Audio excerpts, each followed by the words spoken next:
Ngayon po ay Wednesday ng ika-11 linggo ng karaniwang panahon at ang mabuting balita ng Panginoon ayon kay San Mateo. Papuri sa iyo, Panginoon. Pag-ingatan ninyong hindi pa kitang tao lamang ang paggawa ninyo ng mabuti.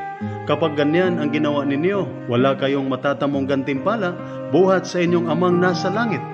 Kaya nga kapag naglilimos ka, huwag mo nang ipag-ingay pa na gaya ng ginagawa ng mga mapagkunwari. Naglilimos sila sa mga sinaguga at sa mga lansangan upang sila'y mapuri ng mga tao. Sinasabi ko sa inyo, tinanggap na nila ang kanilang gantimpala. Sa halip, kapag naglilimos ka, huwag mo nang ipaalam ito sa pinakamatalik mong kaibigan. Gawin mo ng lihim ang iyong paglilimos at ang iyong amang nakakakita ng kabutihang ginagawa mo ng lihim ang siyang magbibigay ng gantimpala sa iyo. Kapag nananalangin kayo, huwag kayong tumulad sa mga mapagkunwari. Mahilig silang manalangin nakatayo sa mga sinaguga at sa mga kanto upang makita ng mga tao. Sinasabi ko sa inyo, tinanggap na nila ang kanilang gantimpala. Ngunit kapag mananalangin ka, pumasok ka sa iyong silid at isara mo ang pinto. Saka ka manalangin sa iyong amang hindi mo nakikita at ang iyong amang nakakakita ng ginagawa mo ng lihim ang siyang magbibigay sa iyo ng gantimpala. Kapag kayo'y nag-aayuno, huwag kayong magmukhang malungkot na tulad ng mga mapagkunwari.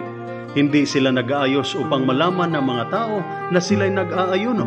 Sinasabi ko sa inyo, tinanggap na nila ang kanilang gantimpala. Sa halip, kapag ikaw ay nag-aayuno, maghilamos ka at mag-ayos ng buhok upang huwag mapansin ng mga tao na ikaw ay nag-aayuno. Ang iyong amang hindi mo nakikita ang tanging makakaalam nito. Siya na nakakakita ng ginagawa mo ng lihim ang siyang magbibigay ng gantimpala sa iyo. Ang mabuting balita ng ating Panginoon.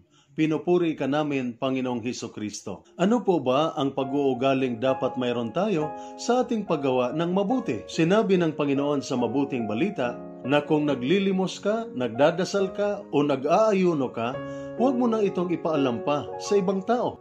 Or do not let your left hand know what your right hand is doing. Ito ang pamamaraan ni Jesus upang ituro sa atin na huwag nating ipagyayabang ang mga mabubuting bagay na ating ginagawa. At minsan sa paggawa natin ng mabuti o sa mga mabubuting bagay na ating ginagawa, mayroong ibang taong makinabang at maparangalan. Kung mangyayari ito, hindi tayo dapat magalit o mainggit. Sa halip, isipin natin ito ang ating pagkakataon na maipakita sa Diyos na ang ating pagtulong at ang ating paggawa ng mabuti ay taos-puso at hindi tayo naghahabol ng papuri mula sa mga tao. Tama po ang sinasabi ng isang mangangaral. Ang totoong generosity ay ang paggawa ng mabuting bagay sa isang tao na hindi niya nalalaman. Dahil para sa mga tagasunod ni Kristo, ang heavenly reward ang pinakamahalaga kaysa papuri ng mga tao. Ito po ang salita ng Diyos, ang ating gabay. Let us pray.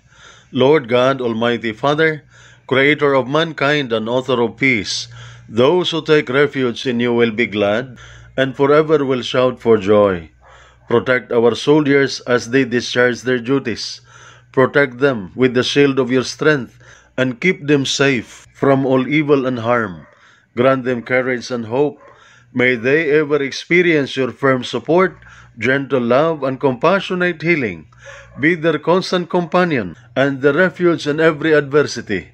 Be their power and protector, leading them from darkness to light.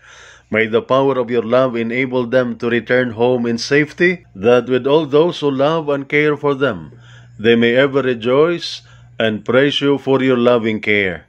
We ask this through Christ our Lord. Amen. Mary, Queen of Peace, pray for us.